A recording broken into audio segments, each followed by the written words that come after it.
The state says it could cost taxpayers millions of dollars to fix errors in a new curriculum program. The cost could go toward reprinting the new materials and destroying the old ones. Fox 4's David Centendry is here now to sort of break down those costs for us. David?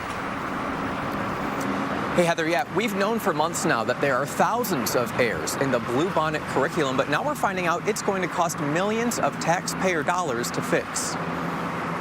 I just think that this is a cost that we really didn't need to have. More than $8 million of taxpayer money will be spent to fix thousands of errors related to the Texas Education Agency's controversial Bluebonnet curriculum, according to a contract provided to Fox 4 by State Board of Education Vice Chair Pam Little. My background is educational publishing, and never have I ever seen a program come with this many errors. The Texas State Legislature approved the curriculum in 2023.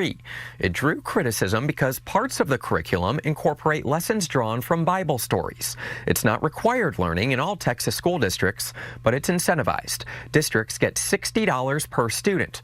Roughly a quarter of Texas school districts are using at least portions of it.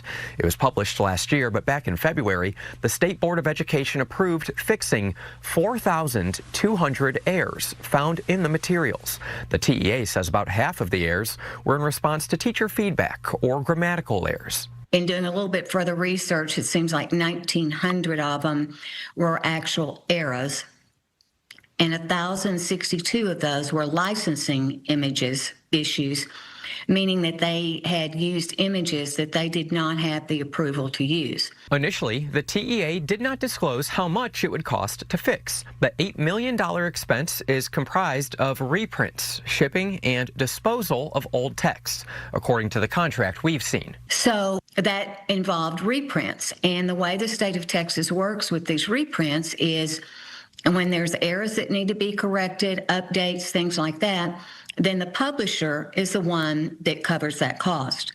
Well, in this case, the publisher is the state of Texas. The State Board of Education meets all week. Little, the vice chair, says she'll be directing a question about the high cost to Commissioner Mike Morath Wednesday. Just because I think it's important that our taxpayers understand the cost that's been involved with this.